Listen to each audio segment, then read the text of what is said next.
Neutral होकर मैं बात करूं तो ये बहुत एक गैर अखलाकी गिरी हुई हरकत है कि जो आप जिस पार्टी के तहत सिलेक्टेड होते हो और फिर उसके बाद आप उस पार्टी के उस ओहदे पे रहते हुए आप अपनी पार्टी चेंज कर लेते हो और बोलते हो कि मैं उस पार्टी के अपनी जो पावर है वो उस पार्टी के हिमायत में यूज़ करूँगा, दूसरी पार्टी के हिमायत में अपनी पावर यूज़ करूँगा, जबकि वो पावर आपको दिलवाया किसने भाई? जिस गवर्नमेंट ने आपको, जिस किसी की भी गवर्नमेंट हो, पीटीआई की नहीं हो, किसी की भी गवर्नमेंट हो, अगर कोई बंदा आपको पावर दिलवाता है तो आपको उसके साथ तो एटलीस्ट ईमानदार रहना चाहिए आखिरी दम तक के। हाँ, जब आपकी वो पावर ही ख़त्म हो जाए, वो पावर, आप उस पावर से रिटायर्ड हो जाओ, फिर आपके ऊपर आप फ्री हो कि आप किसी भी पार्टी को ज्वाइन करो, किसी अपोजिशन का हिस्सा बनो, किसी का भी हिस्सा बनो। लेकिन अगर आप एक पार्टी के उससे आप जो है एक पावर आप हासिल करते हो, आपको एक पावर मिल जाती है और फिर उसके बाद आप उससे, तो ऐसे ही लोगों को गद्दार कहा जाता है। अच्छा, इसके अब यहाँ पे हमारी और आपकी रिस्पॉन्सिबिलिटी क्या है नाज़रीन?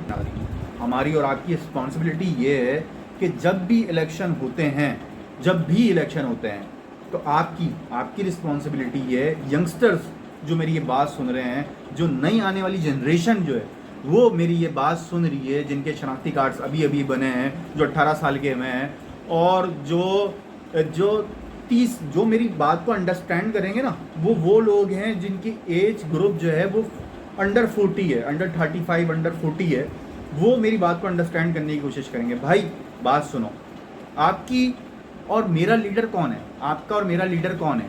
जो आपके इलाके का एमएनए खड़ा हो रहा है। जिस भी पार्टी को आप सपोर्ट करते हो, वो पार्टी का एमएनए एमपीए खड़ा हो रहा है, आपकी ये जिम्मेदारी है, मेरी और आपकी दोनों की जिम्मेदारी है कि आप उसके बारे में जानो कि भाई ये कौन एमएनए है, मैं किसको वोट देने जा रहा हूँ। सिर्फ पार्टी का नाम सुन के आप वोट नहीं दो। आपकी और मेरी जिम्मेदारी ये है कि जो आपके इलाके का एमएनए खड़ा हुआ है, एमएनए की सीट पे खड़ा हुआ है, जिस पार्टी से भी खड़ा हो रहा है, आप किसी पार्टी को सपोर्ट कर रहे हो तो भाई आपके जो पार्टी का जो लीडर है वो, उसको आप लीडर नहीं बनाओ, सही है? फॉर सपोज इमरान खान हो गया पीटीआई का, आप उसको लीडर नहीं बनाओ।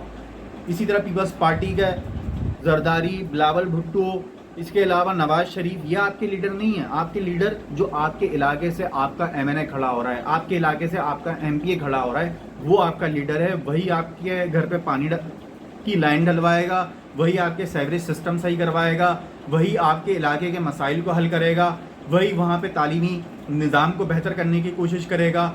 आपके हलके का जो एमएनए एमपीए है, आपका वो लीडर वो है।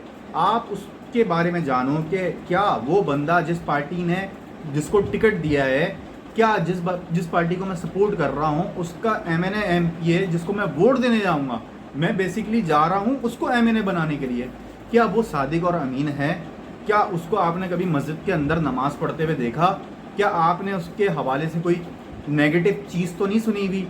आप इस हवाले से जानने की कोशिश करो और फिर उसके बाद आप जाओ वोट देने उस पार्टी के, उस एमएनए एमपीए को वोट दो।